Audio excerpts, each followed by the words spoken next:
Hey Glars, it's Lexi. Welcome back to the Happy Glar podcast. This is episode 7.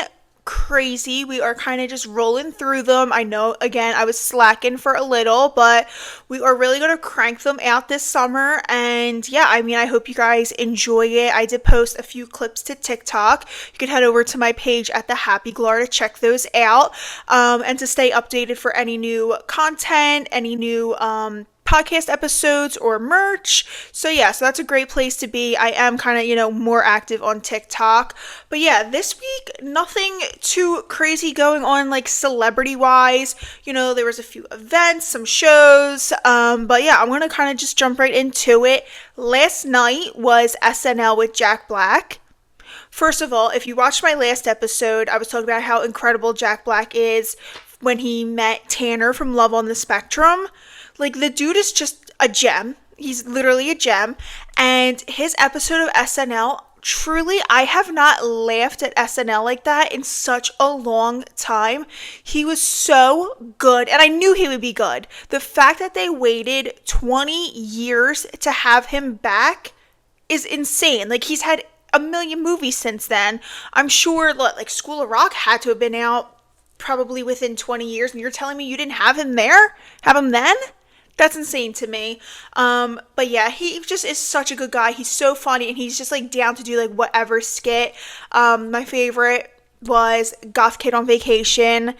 I am such a, emo stan, and I love My Chemical Romance. So seeing that, on SNL was absolutely insane. It was so weird because I'm actually going to the My Chemical Romance concert this summer, and my mom was texting me during SNL, and she was like, oh my god, these are literally like all the emos that we're going to be with at the concert, because she, doesn't really know the vibes, but she's there for a little Black Parade moment.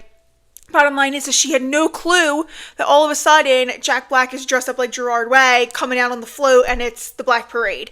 So we were like, oh my god, we're so shook. Like, this is so crazy.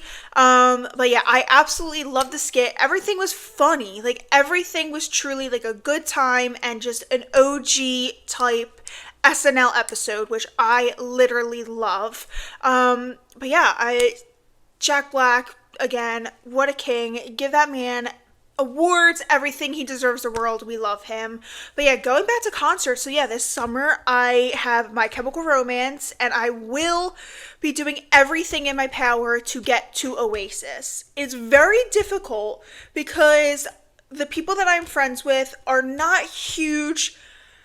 They're music fans, but they're not into the same type that I am. Like, I would die to see, like, any emo band. Like, my dream is to literally go see Panic at the Disco in Denver. If you know, you know. Like, that was just, like, forever, just such a goal.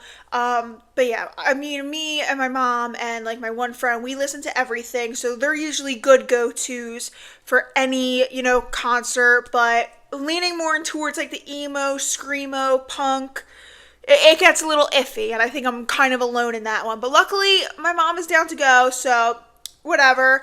But yeah, I will be doing everything in my power to get to Oasis this summer. The fact that they are reuniting in my lifetime and are going to be literally like 15 minutes from my new apartment at MetLife, I will be there. I don't care if I have to go alone. I will be there. I need a ticket. I actually tried to get tickets, with the pre-sale code and everything, and I just kept like clicking to check out, and like nothing was hitting.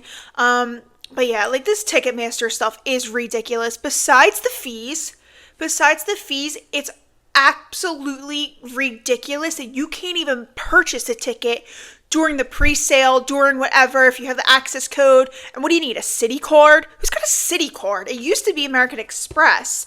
That's how I got my tickets for Harry Styles, which I think I spent like $89 and then some fees, which, fair. I was lower bowl, I was face to face with him, and like low-key I think he yelled at me. Me and this girl went, and like we were like filming on our phones, and he's like, put your phone down. I swear I got yelled at by Harry Styles. So that's incredible. But yeah, like, I just don't understand why Ticketmaster can't give an opportunity for everyone to buy it. Yeah, we're already screwed paying your fees. What, like, there's no way around that at this point. So you can't give people an opportunity to literally, like, spend the money.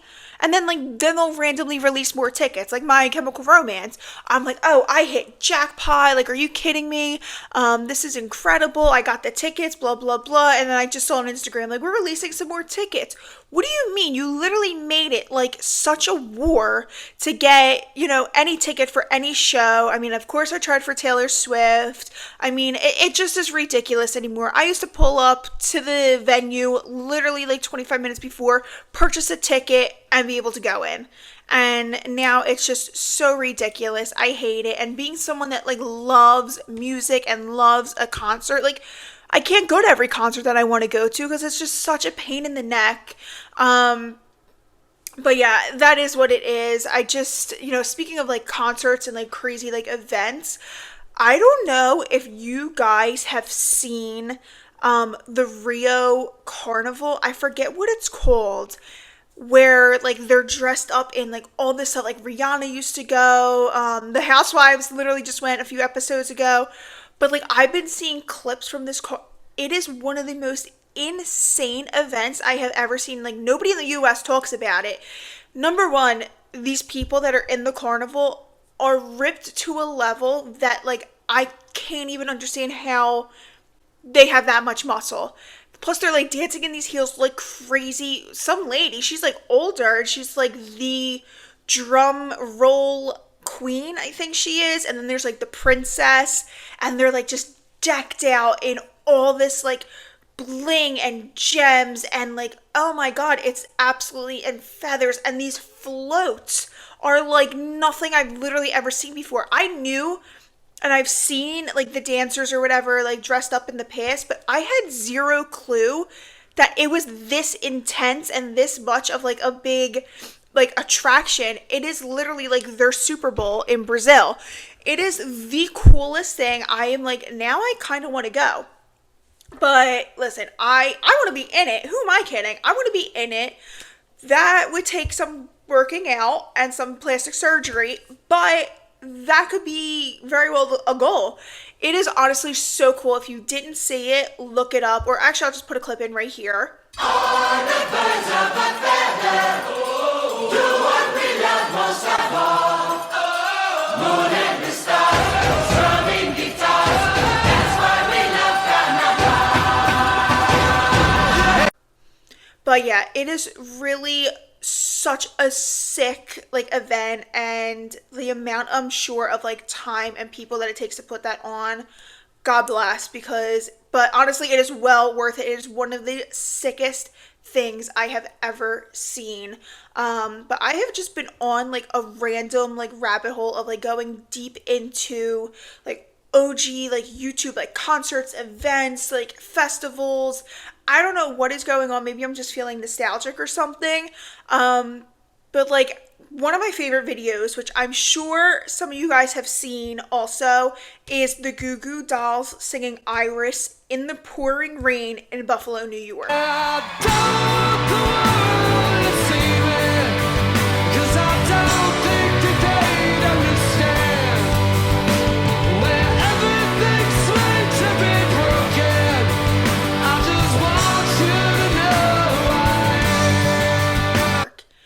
I fear that if you didn't see that video, especially like in the middle of the night, like around 2 o'clock in the morning, then you're not truly doing YouTube right.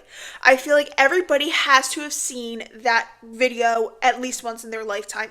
Like there are so many events, there are so many concerts. I was actually watching Live 8, and it was in, I guess, in the UK. It was so incredible, and like the crowds were just screaming. There was no phones, and I know like people joke about like there's no phones, like that was such a vibe. Like yeah, it probably was like such a vibe to be like fully immersed like in the music with the band. Like truly, it was, oh my god, I would do anything to be at like a festival like that, seeing Robbie Williams sing Angels, and he's like running through the crowd. Also, I'm such a Robbie Williams stan. I know he got so much hate for Better Man because he was a monkey. I loved it. I could have been very well the only person to love it other than him, but I absolutely adored it. But yeah, like I remember literally back in the day though, like I used to stay up at night and watch like, I forget what it was called, like download festival, and it was like Avenged Sevenfold, it was like Audio Slave, Miles Kennedy, and like honestly like stuff like that got me into music. Like seeing them play live, hearing the songs, like I just like the whole vibe of everything, Queens of the Stone Age, like seeing all of that just really got me into it. I don't know. And I still go back and I watch stuff all the time and I'm like, wow, like what I would do to be in that crowd. So that's kind of my goals for this summer. Like I said, when I go to My Chemical Romance, like I would be like, yes, I was in that crowd for the Black Parade, tour. I want to be at the Oasis concert when they reunite. Like, are you kidding me? I have to be a part of such a like significant like music moment in the world. But yeah, I am just, I guess feeling nostalgic lately. I've been reading some like old books that I used to love, just watching some like OG stuff. Like I said in my last video, I was talking about Shane Dawson and Jeffree Star. Like I was just watching all the throwback stuff. I don't know, like the content nowadays is good and everything, but sometimes it just seems so like sponsored and paid, and I just sometimes it just seems like inauthentic. But yeah, like honestly, like David Dobrik back in the day, I watched the videos because I'm like, all right, like I already gave him the click and the views 100 years ago, so like I guess I can't give him another view. So like I would watch some of the older stuff and just like it was so fun and funny. I mean, honestly, I was a Jake Pauler back in the day. Like I would come home from school and be like, did Jake Paul like post his new video from Team 10? Like, and also my last name is Brooks, and we got Tessa Brooks. The competition shook. Yo, it's Tessa Brooks. The competition shook. Like, oh my god, I thought I was like related to her, and like our moms had the same name. I was like, girl, like let's hang. Although I was like 12. But yeah, like just like that era of YouTube is so nostalgic, so incredible, and like such a huge part of like my like teen years and like childhood, low key. But yeah, I just have been going through YouTube, going even through like my old TikToks that I've like bookmarked and stuff. Like some of them are just so funny and like so relevant to like then. Like it was just so like 2016 core vibes. But I love it. I absolutely love it. YouTube, I fear, will just never be the same. Sister Squad videos, like there will just never be a group like that to ever do it like these people. And back then, I totally get it. They deserve literally everything because they were just so good. The content that they were making was so, so, so like incredible. I loved it. But yeah, I did see a couple people, like the new content is like a lot of people going to like influencer events and stuff, and I do like that. Of course I still love a haul. I love a get ready with me. But like I just saw one of the influencer events like this past weekend was Glen Powell's. Did he come out with like a condiment brand? Like I saw like he was like talking about like ketchup and mustard with like some of the influencers and stuff. And this one girl, Kate from Hoboken, adore her. She's so good. Like I've been following her forever. And she knows all the good food spots like in Hoboken, Weehawken, Jersey City. So of course I have her saved because for my move I gotta know all the good spots. But yeah, she's this girl that used to eat at this place called Mr. Raps. That's like I think what she like blew up for. She'd be like, Mr. Raps. Mr. Raps, Mr. Blame it on the rap. Blame it on the rap, Mr. Rap. So good, like not so good, I have no clue, but it looks so good. So that's something I'm excited to see. But yeah, she was at this Glen Powell event, and like I guess he like really remembered her because she like made a joke about like mustard or whatever, and he like went on the Today Show and he was like, yeah, this girl was like talking to me about like mustard or whatever, and like good for her for getting a shout out from Glen Powell. But yeah, like his influencer event, like honestly, like I would do anything to be invited to these things. As you guys all know, my one dream in life is to be invited to the Aloe Gym. Like I've said in the past, you need to be invited to the Aloe Gym in order to know that you made it as an influencer. Once you have that invite, you know you don't have to work again. But yeah, like honestly, like I just think being at the Aloe Gym would be such a vibe. Like I want to do Pilates with Jake Shane, Tate McRae, and Glen Powell. Like I want to do an ice plunge, with Jake Shane. Like how fun. But yeah, like literally, like everybody and their mother goes there. I don't know how you get an invite. I'm sure it is like a if you know, you know.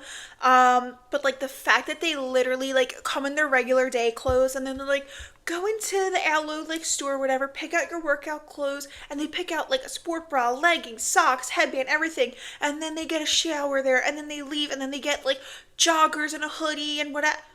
That's literally $1,000 in clothes right there, and they're just like, just take it. Like I want that more than anything. I can't even lie. That is such a dream. But yeah, going back to Glen Powell and Jake Shane, honestly, the two of them together is the cutest thing. I think Jake Shane was at actually that influencer event for like the condiments, and like they took a selfie, and I just adore. I'm such a Jake Shane like stan. Like I really hope nothing in the future like comes out about him, or like people really like come at his neck for something, because like I think he's such a sweetie, and like I love him, and I love Glen Powell. Their episode on Therapist truly is my favorite episode of the entire podcast. I literally could go back to that. That's like one of my comfort podcast episodes. It is so good. And like when Glen Powell was telling Jake about the story about like his sister's friend who like went back to this guy's house, he was like massaging her but was putting on like oil that like deteriorates your skin or something. Like crazy story. It's just such a good episode to watch if you haven't already. But yeah, like I really want to work towards getting an invite to an event. Hello, I will be in the New York area. I need a brand to sponsor me, and I need to be invited to an event. But you know what? That's also like not what it is truly about. Again, like I've said in the past, I love watching content creators where like they just feel super genuine and like feels like a FaceTime call. I can just tell like when it's so inauthentic. Like yes, some of them start off being real and then like the fame gets to them. Like I used to love like Jazz and Hallie. Like they just seemed like such good like New Yorker like influencers on TikTok, and now it's just so like especially Hallie, like girl, just stop. You just need to go back to who like you really were. And like their friend Carly Weinstein, what a gem. She stayed true to herself. She's, popped off on TikTok, and she, speaks out on certain like, world issues and politics, and like I just respect her so much for doing that. She keeps it so real. But yeah, she's someone great to follow on TikTok if you have not followed her. Honestly, TikTok, Instagram, it's just dying right now, low key.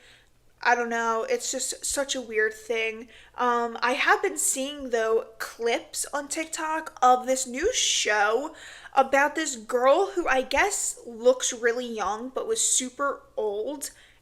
Not super old. I think she was like 22, but was like pretending to be 7. I didn't watch the show, but I keep seeing clips of it.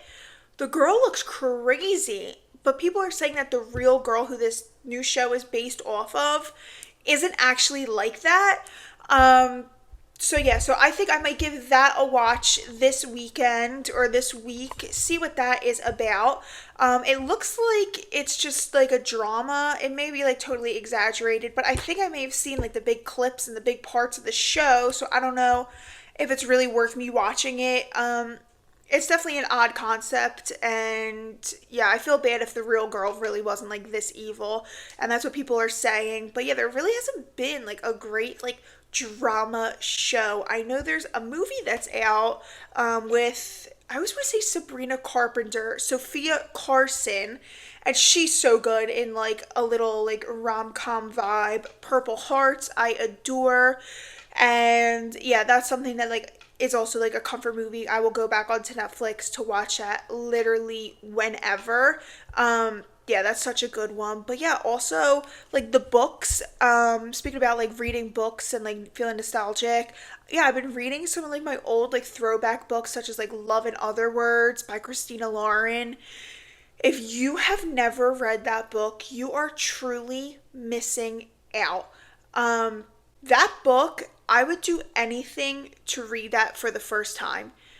There is no better, like, not enemies, friends to lovers, to enemies to lovers, like, book that I have ever read. It was truly, or it is truly the best one ever. I've read some like crazy ones. And like honestly, like people come at Colleen Hoover's books. I enjoy them. I think they're so good. I think like Ugly Love is great. But I'm reading one actually right now called Addicted to You. It's good. It's good. I'm not loving it. But the next one on my list is called Meet Me in the City. It's based on, I think it is possibly an enemies to lovers like trope. But it's very like New York themed. The book is like covered in like New York, like pictures and stuff. And then the inside of it, like the pages have all this like apples and taxis and stuff, like it just looks so cute. But yeah, that book looks really cute. I'm sure I'll love it. And like I think the author's like this like young girl who's like just starting out, so good for her for really like, you know, popping off this summer. That's what we need. Summer vibes are always dead, and they've died every single year. Nobody puts out a summer movie, nobody puts out a summer song, a summer book. Like thank God she's got the summer book covered. But like, where's a summer song? Is that too much to ask for? I know Justin Bieber's like low key spiraling right now. Give us a Despacito. Give us an I'm the One. Harry, give us a summer song like Watermelon Sugar. Like, I don't know where everybody is. What are you possibly doing? I know we got Katy Perry going to space. That's a topic for another time. She's not going to put out a summer bop. I mean, most of her latest songs have been a flop. But, like, where is everybody? The summer movies this year are just like, I don't know. They're not really, like, giving anything. But yeah, we need a summer bop. We need a summer movie. The last time I really felt like the summer vibes was maybe like the Barbenheimer, which is what, a few years ago. And I was such an Oppenheimer girl because I love Cillian Murphy, and I'm such a Peaky Blinders fan. Like that is the all-time best show. That, Sons of Anarchy, Righteous Gemstones, they are the three like holy grail shows in my book. But yeah, again, the summer vibes are missing. I don't know if you guys also feel that. Like yeah, we have these like pop girlies, Olivia Rodrigo and like Sabrina Carpenter, Chappell Roan, but like they're just not giving enough for me, to be honest. Like yeah, they have bops, but like there is not a song that I can just like envision myself like listening to on the beach. Even the country vibes suck. Like there's just really nothing. And I think we need to start a petition to get a real pop song back on the charts, out there for summer, so we can have truly a 2016 like revamp. No summer was better than like the summer 2016. Truly, I know everybody talks about it, but like they're not lying. The songs, the vibes, like just like the carefreeness, like it really was such a good time in like so many people's lives, and I would have to agree. But yeah, summer is here though. I mean, I'm in Florida, so the heat is cranking. I'm sweating 9 out of 10 times a day. You know, I'm trying to get my color in. I am trying to get my beach trips in before I leave here. But yeah, for the summer clothes, I am sticking to my basics. I live in a black tee. I live in a white tee with some shorts and some sneakers. That is always my go-to. So again, will not be taking part in Butter Yellow, but I am interested to see what kind of fashion trends are going to happen for next week when it's Coachella. I know that Green Day is headlining. That's someone I would love to see at Coachella. And unfortunately, I don't think most of the people are going to appreciate Green Day being there. But it's going to be like Lady Gaga, Green Day, and then who's the third? Is it Post Malone? I want to say that it is. I'm not sure. But yeah, and I also saw like Charlie XCX, but like not as a headliner. Are you kidding me? That's insane. I know she's going to bring out Troy, or she's going to bring out someone like insane. But I think this Coachella will be good. I am interested to see what people are wearing. I have seen like some like speculation that girls are going to be wearing those like bloomer puffy shorts. I don't know if you guys have seen them. They just have like stitches throughout them, and they're like usually like gingham print, like those with like a belt and like cowboy boots. I think is what the vibe is for this Coachella. Last Coachella, everybody and their mother had those thick belts. I saw that on some kids' TikTok, and I was like, dude, you're so right. Everybody had those belts. But yeah, I am interested to see what everybody's wearing, who's going to be there, who's going to vibe. I'm excited for the vlogs to come out of that. Some of my favorite Coachella vlogs are from Sarah Baska and Tana. They really always put out the best Coachella vlogs. Back in the day, the Dolan twins used to have great Coachella vlogs. Same with Emma Chamberlain. And then also everybody be waiting to see James Charles' outfit. Which chaps are you going to be wearing this year? But yeah, Coachella, I'm looking forward to it. I think it'll be a really, really good one. And I hope the vibes are there for these people. And it's not just like the TikTok influencers. I'm sure Alex Earl will be there, Xandra, all that. But I want to see these YouTubers in the mix. I want to see the OGs and the OG Coachella goers out there stunting on everybody. But yeah, that is what I am looking forward to for next week. Just wanted to kind of hop on here and talk about what I've been watching, what I'm looking forward to. Again, I'm hoping for some new music. I need the summer vibes. I just need a bop. Hopefully we have a summer of concerts and fun, and the 2016 vibes do come alive this year. But that is it for episode 7. Feel free to leave a comment if you have any suggestions. Follow me on TikTok for some clips, some updates, and then also don't forget I also have my clothing store, which is also the Happy Glar alternative vibes, sweatshirts, hoodies, t-shirts, sweatpants, hats. Just a great alternative vibe streetwear. It just is giving Kith quality, it's giving Supreme quality, and it's just for the Glars. And I love it. It's size inclusive, and it is something I'm super proud of. So definitely, look on the website, if you have any suggestions for that. Feel free to, DM me, leave a comment. But yeah, that is it for this week's episode. I will see you guys later in the week with episode 8. So I hope you have a good one. Bye, guys.